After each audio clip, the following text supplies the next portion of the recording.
మీ business ఏదైనా మీ ఊర్లో promotion చేయాలంటే అది సుమన్ టీవీతోనే సాధ్యం. ఇప్పుడే సంప్రదించండి.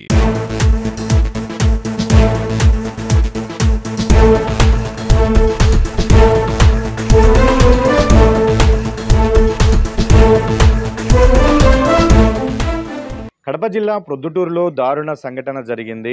రెండో ముంబైగా పేరొందినటువంటి ప్రొద్దుటూరులో గోల్డ్, బంగారు వ్యాపారాలకు పెట్టింది పేరు. ప్రతిరోజు కోట్లాది రూపాయలు అక్కడ ట్రాన్సాక్షన్ జరుగుతూ ఉంటది. అంతే వేగంగా, అంతే డిమాండ్‌గా అక్కడ వడ్డీ వ్యాపారం కూడా జరుగుతూ ఉంటది. అంటే చేతుల మీదే లక్షలు, కోట్ల రూపాయలు అప్పిచ్చేటువంటి వడ్డీ వ్యాపారులు ప్రొద్దుటూరులో ఉంటారు. ఎందుకంటే జరుగుతున్నటువంటి వ్యాపారాలకు అనుగుణంగా చేయబదులుగా తీసుకునే వాళ్ళు కొంతమంది ఉంటే, ఇన్‌స్టాల్‌మెంట్‌లో అప్పులు తీసుకునే వాళ్ళు కొంతమంది ఉంటారు.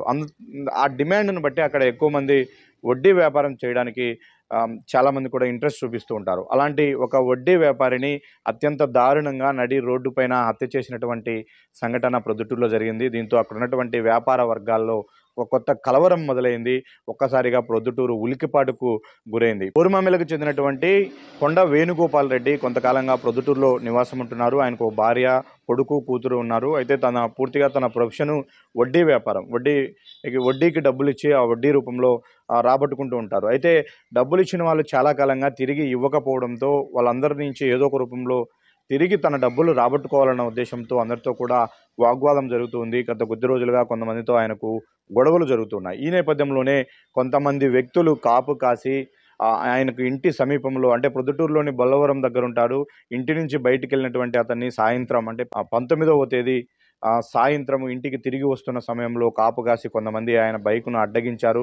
తర్వాత కంట్లో కారం కొట్టి అతన్ని అక్కడే చంపేసి కారులో తీసుకెళ్లి పక్కనే ఉన్నటువంటి నదిలో పడేశారు. ఆ నదిలో కుందు నదిలో పడేశారు. అక్కడి నుంచి మృతదేహం కొట్టుకుంటూ వచ్చి చాపాడు దగ్గర మృతదేహం పోలీసులకు దొరికింది. అయితే రాత్రి అయినప్పటికీ వేణుగోపాల్ రెడ్డి ఇంటికి రాకపోవడంతో ఇంటి వాచ్మెన్ వెళ్ళి బయటికెళ్ళి చూసే ప్రయత్నంలో ఇంటికి సమీపంలోనే రోడ్డు పైన బైకు పడి ఉంది. అక్కడే కారం చల్లిన ఆనవాళ్లు ఉండడంతో వెంటనే అలర్ట్ అయినటువంటి కుటుంబ సభ్యులు పోలీసులకు ఫిర్యాదు చేశారు. ఆ కోణంలో కిడ్నాప్ చేసి ఉంటారు అన్న కోణంలో పోలీసులు విచారణ మొదలుపెట్టారు. చివరికి అతని మృతదేహాన్ని చాపాడు సమీపంలో కుందు నదిలో గుర్తించి వెలికి తీసినటువంటి పరిస్థితి. అయితే వేణుగోపాల్ రెడ్డి, వడ్డీ వ్యాపారి వేణుగోపాల్ రెడ్డి హత్యకు కారకులు ఎవరు అనే కోణంలో పోలీసులు ఇప్పుడు పూర్తి స్థాయిలో విచారణ చేస్తూ ఉన్నారు. ఇప్పటికే వేణుగోపాల్ రెడ్డి కుటుంబ సభ్యులు ఇచ్చినటువంటి ఫిర్యాదులోనే కొంతమంది అనుమానితుల పేర్లను వాళ్ళు ప్రస్తావించారు. అంటే వీళ్లకు మేము అప్పిచ్చాము, వాళ్ళ దగ్గర నుంచి అప్పు రాబట్టుకోవడం కోసం కొద్ది రోజులుగా మా భర్త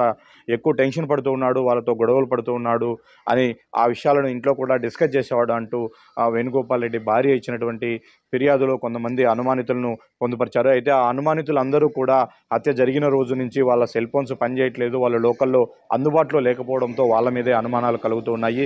అలాగే ఈ గ్యాంగులో ప్రధానంగా వేణుగోపాల్ రెడ్డి సమీప బంధువు పాత్ర కూడా ఉన్నట్టుగా పోలీసులు అనుమానిస్తున్నారు. ఇప్పటికే ఒక 4 అనుమానితులను పోలీసులు అదుపులోకి తీసుకొని విచారిస్తున్నట్టుగా మనకు సమాచారం అందుతూ ఉంది. అయితే చేయబదులుగా చేతుల మీదే, వేళ్ల మీదే డబ్బులు ట్రాన్సాక్షన్ ఈజీగా జరిగేటువంటి ప్రొద్దుటూరు లాంటి అత్యంత వ్యాపారం జరిగేటువంటి ఆ పొద్దుటూరు పట్టణంలో ఇలాంటి హత్య జరగడం ఇప్పుడు అక్కడ ఉన్నటువంటి వ్యాపార వర్గాల్లో పెద్ద కలకలం లేపుతూ ఉంది. వేణుగోపాల్ రెడ్డి లాంటి ఎంతోమంది అక్కడ వడ్డీ వ్యాపారస్తులు ఉన్నారు. వాళ్ళు వడ్డీకి ఇచ్చి రాబట్టుకుంటూ ఉంటారు. అలాంటి వడ్డీ వ్యాపారస్తులందరిలో కూడా ఒకసారిగా ఉలిక్కిపాటు మొదలైంది. ఎందుకంటే అప్పిచ్చువాడు ధన్యుడు అంటారు. కానీ అలాంటి అప్పిచ్చినటువంటి వ్యక్తిని అతి దారుణంగా చంపిన సంఘటన వెలుగులోకి రావడంతో ఎప్పుడు ఎవరు ఎలా తమ పైన దాడి చేస్తారో, ఎలా బిహేవ్ చేస్తారో అన్న ఒక ఆందోళన అయితే అక్కడ ఉన్నటువంటి వ్యాపార వర్గాల్లో కలుగుతుంది. ఎందుకంటే నిత్యము వ్యాపారం కారణంగా డబ్బులు కలెక్ట్ అవుతూ ఉంటుంది. ఆ డబ్బులు మళ్ళీ రొటేట్ అయితే తప్ప అక్కడ వ్యాపారాలు జరగవు. కాబట్టి అందుకే ఎక్కువ డబ్బులు రొటేట్ అవుతుంది. చేతులు మారేటువంటి పట్టణంగా కూడా ప్రొద్దుటూరికి పేరుంది. రోజు కోట్లాది రూపాయలు అక్కడ నగదు చేతులు మారుతూ ఉంటుంది. వాటన్నిటికీ కారణము ఏ ఒక్క వ్యాపారి వెంటనే సరుకు తెచ్చుకోవాలన్నా ఆ వ్యాపారికి డబ్బులు అవసరమైన ఇలాంటి వడ్డీ వ్యాపారస్తులే వాళ్ళకు డబ్బులు ఇన్ టైంలో అందిస్తూ ఉంటారు. వాళ్ళలో చాలామంది కూడా వితౌట్ షూరిటీతో కూడా డబ్బులు ఇస్తూ ఉంటారు. అయితే వాళ్ళ యొక్క డిమాండ్ను బట్టి వడ్డీ రేట్లు వాళ్ళు ఫిక్స్ చేసుకుంటూ ఉంటారు. ఏది ఏమైనప్పటికీ డబ్బులు తిరిగి ఇచ్చే విషయంలో అతన్ని రిక్వెస్ట్ చేసుకోవడమో లేకపోతే ఇబ్బందులు ఉండాలనో చెప్పుకోవాల్సినటువంటి వడ్డీకి డబ్బులు తీసుకున్న వాళ్ళు ఏకంగా అతన్ని హంతం ముందిస్తే అతనికి డబ్బులు తిరిగి చెల్లించాల్సిన అవసరం ఉండదు అన్న ఒక కోణంలో చివరికి వడ్డీకి డబ్బులు ఇచ్చినటువంటి వేణుగోపాల్ రెడ్డిని హతమార్చాలి అన్న వారి ఆలోచన అత్యంత క్రూరమైంది. ఇలాంటి ఆలోచన ధోరణి కారణంగానే ఈ విధంగా హత్యలు జరుగుతూ ఉన్నాయి. అయితే సమీప బంధువు పాత్ర ఇందులో ఉంది అంటున్నారు కాబట్టి, అంటే కుటుంబ సమస్యలు ఏమైనా ఉన్నాయా, కుటుంబ వివాదాలు ఇందులో ఏమైనా పనిచేశాయా, కేవలము వడ్డీకి డబ్బులు ఇచ్చిన కారణంగానే, డబ్బులు ఇవ్వమని ఒత్తిడి చేస్తున్న కారణంగానే అతని అడ్డు తొలగించుకోవడం కోసమే ఈ హత్యకు స్కెచ్ గీశారా అనే కోణంలో కూడా పోలీసులు విచారణ చేస్తున్న పరిస్థితి కనిపిస్తుంది. అయితే 1-2 రోజుల్లోనే ఈ కేసును పూర్తి స్థాయిలో ఛేదించే ప్రయత్నంలో పొద్దుటూరు పోలీసులు ఉన్నారు. అంటే ఈవినింగ్ టైంలో నడి రోడ్డు పైన ఇంత దారుణంగా ఒక వ్యక్తిని చంపి కిడ్నాప్ చేసి తీసుకెళ్తూ ఉంటే కూడా అక్కడ ఎవరికీ తెలియని పరిస్థితి ఉంది. అంటే వీళ్ళందరూ కూడా పక్కా స్కెచ్ చేసి ఒక గ్యాంగు మొత్తం ముందే ప్రీ ప్లాన్డ్గానే ఈ హత్యకు పాల్పడినట్టుగా కూడా పోలీసులు అనుమానిస్తూ ఉన్నారు.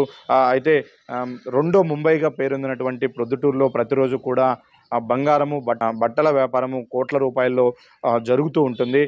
అలాంటి చోట్ల అలాంటి వ్యాపార సముదాయం మధ్యలో ఇలాంటి హత్య జరగడం అయితే ఇప్పుడు అక్కడ శాంతి భద్రతలు కొంత ప్రశ్నార్థకంగానే మారాయి. పోలీసులు దీన్ని వీలైనంత తొందరగా ఛేదించి ఇలాంటి సంఘటనలు మళ్ళీ జరగకుండా జాగ్రత్త పడే చర్యలు తీసుకునే ప్రయత్నంలో కూడా పోలీసులు ఉన్నట్లుగా మనకు సమాచారం అందుతుంది. ఏది ఏమైనప్పటికీ తన వడ్డీ వ్యాపారాన్నే తన వృత్తిగా భావించి సొంత ఊరును కాదని ప్రొద్దుటూరు వెళ్ళి అక్కడ వడ్డీ వ్యాపారం చేసుకున్నటువంటి వేణుగోపాల్ రెడ్డి చివరికి తాను అప్పించిన వారి చేతిలోనే అత్యంత దారుణంగా హత్యకు గురి కావడం పట్ల వాళ్ళ కుటుంబ సభ్యులైతే కన్నీరు మున్నీరవుతున్నారు, ఆవేదన చెందుతూ ఉన్నారు. ఖచ్చితంగా తమ భర్తను చంపినటువంటి వారిని పట్టుకొని కఠినంగా శిక్షించాలి అంటూ కూడా వేణుగోపాల్ రెడ్డి బంధువులు వాళ్ళ భార్య డిమాండ్ చేస్తున్న పరిస్థితి కనిపిస్తుంది. నా పేరు ప్రమిళాదేవి.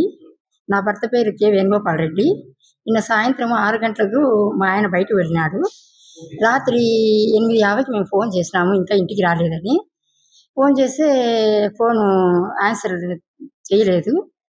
ఇంకా మళ్ళీ మా చుట్టాలకు ఫోన్ చేసి పోలీసులు రమ్మని చెప్పి పోలీసులు వచ్చినారు.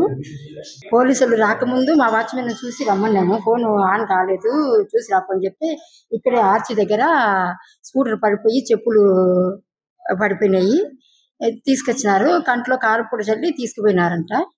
కిడ్నాప్ చేసి లక్ష్మిరెడ్డి, వెంకట సుబ్బారెడ్డి, ఇంకా ప్రతాప్ రెడ్డి, ఇంకా ఒక 10 మంది కలిసి చేశారు. ఒకరు బంధువులు డబ్బులు ఇవ్వాలి మాకు. నా పేరు స్వప్న. మా నాన్న గారి పేరు కె వేణుగోపాల్ రెడ్డి, 54 వయసు. నిన్న రాత్రి 7:30కి ఇంటికి వస్తా అని చెప్పి 6:30కి టైంకి ఇంటి నుంచి బయట బజార్కి వెళ్ళాడు. 7:30 కల్లా ఇంటికి వస్తా అని చెప్పాడు. కానీ 9 అయినా రాకపోయేసరికి నేను 8:50కి అట్లా 8:50 కూడా రాకపోయేసరికి 8:50కి అలా ఫోన్ చేశాను. ఫోన్ చేస్తే ఒక నెంబర్లో స్విచ్ ఆఫ్ వస్తుంది, ఇంకొక నెంబర్ నాట్ అవైలబుల్ అని వస్తుంది. సో డౌట్ వచ్చి మేము పక్కన మా వాచ్మెన్ తో కొంచెం రోడ్డు మీద చెక్ చేయమని చెప్పాను, ఏమైనా ఎవరితోనో మాట్లాడుతున్నాడేమో అని.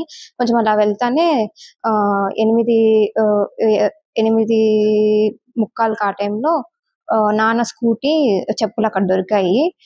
స్కూటీ వాచ్మెన్ తీసుకొని వచ్చాడు, అక్కడ ఉన్నీకోకుండా మనకు తెలియక తీసుకొని వచ్చాడు షెడ్ దగ్గరికి. బండి మీద ఏమో కారం పొడి ఉన్నది, నాన్న మీద కారం పొడి చల్లారని అనుకుంటున్నాము. బండి మీద అంతా కారం పొడి ఉంది. ఇంకా రాత్రి నుంచి వెతుకుతూ ఉన్నాము నాన్న గురించి. అదే నాన్న మిస్సింగ్ అని పలానా టైం నుంచి మిస్ అయ్యాడని చూసుకుంటున్నారు పోలీసులు. సార్ వాళ్ళు అందరు చెక్ చేస్తున్నారు అందరినీ.